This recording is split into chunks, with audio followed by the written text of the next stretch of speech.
Hi, Jennifer Huber here, and I'm here to present my case study on internet use violations for my school law class. And here I go.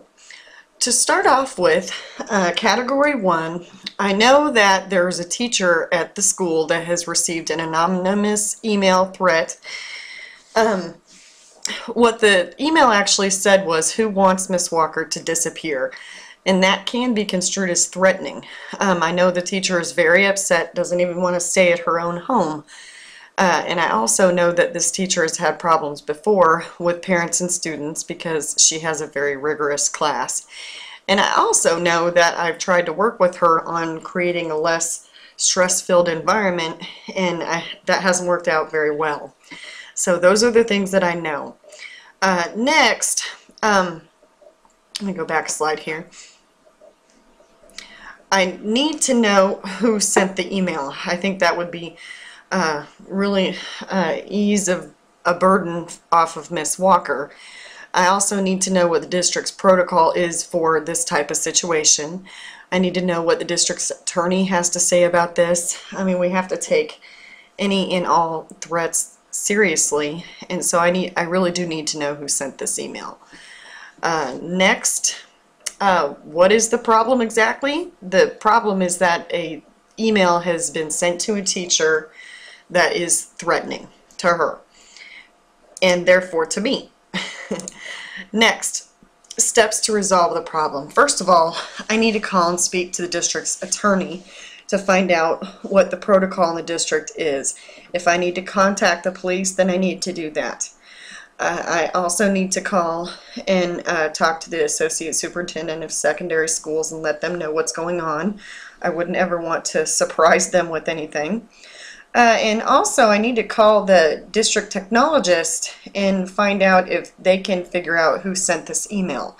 Of course, if I had to call the police, they might want to get on that themselves, but assuming they didn't, or that I'm waiting to contact police, then I definitely would like to know if we can figure out who sent that email.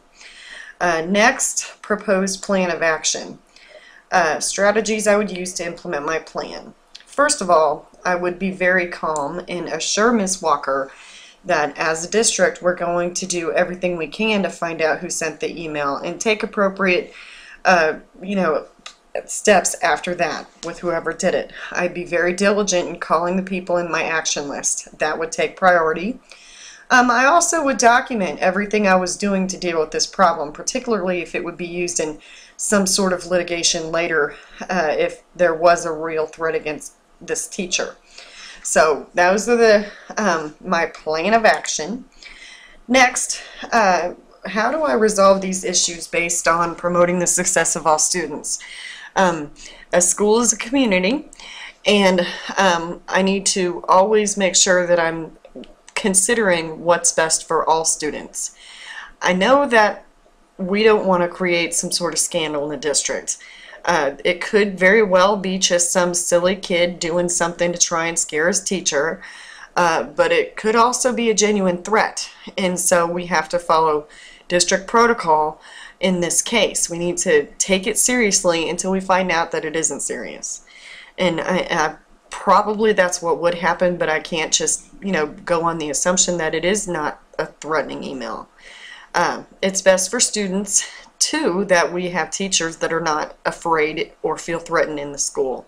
I have to deal with this issue immediately. And I have to deal with the problem seriously.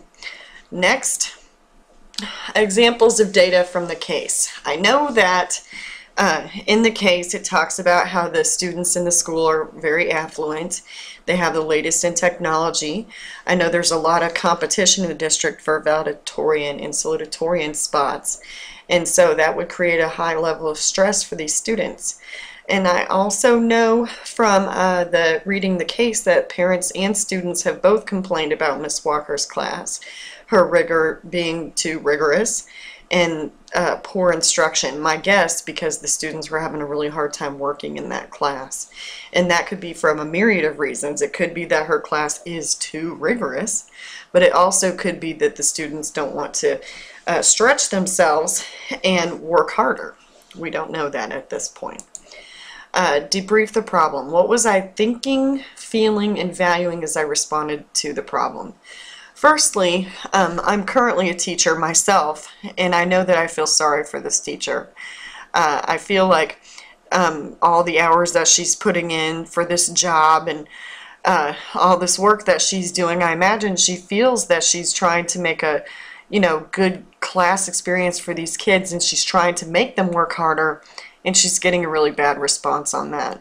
I also feel a little bit that she's overreacting. I, of course, as an administrator, would tell her that, but I don't know about her going over to her parents' house that night. But everybody has their own reactions to stuff. I also feel disappointed that a student or parent would do this type of thing. It's silly and it's not right.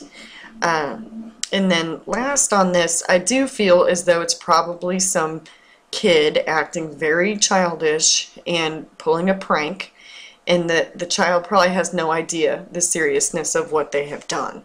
So that's kind of what was going through my head as I read the case.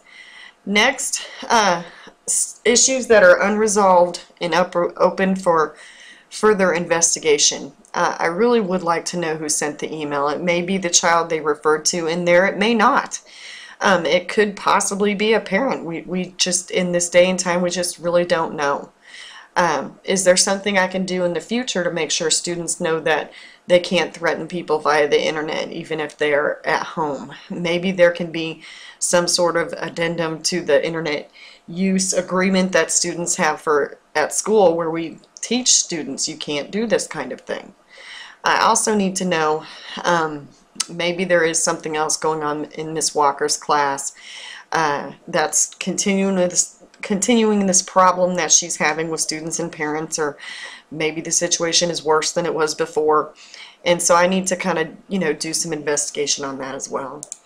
Next, how did I demonstrate a sense of integrity and ethical behavior? I think by acting quickly and calling and talking to the district legal department. I think that by taking everything seriously, I'm demonstrating ethical behavior. I want the teacher to feel safe in the building. Next, how did I demonstrate that I treat people with respect, dignity, and that I'm treating people fairly? I think that by being calm and respectful to Miss Walker, I'm treating her fairly, and also by letting her know that I'm taking the threat seriously. Even when Dr. Forbes spoke with Miss Walker on the phone in the case that evening, he treated her kindly, took the time to listen to her, and assured her that he would look right into the matter. And I think that was really nice of him. Next, how did I demonstrate a personal and professional code of ethics? I think that by taking the teacher's concern seriously and dealing with it quickly, that is displaying a code of ethics. And then also, I don't want teachers in my school to be afraid.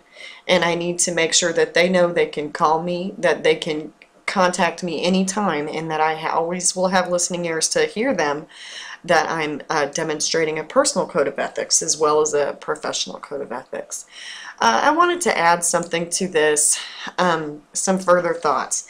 If a student was the one that made this website, what would be an appropriate consequence? I mean, there's so many different avenues to look at this. If the kid was just trying to be, a kid and stuff, would a long-term suspension be enough, or would it be too much? I don't know. We'd have to look at the background of the child and if we really thought the threat was serious. And then another note, what if it were a parent? What if it were a parent that did that? What kind of example would they be setting for their child, and how would a district deal with that? It would have to be a police matter, which is scary, but something that any administrator probably always needs to be ready for. Anyway, thank you for viewing this, and have a great evening. Bye-bye.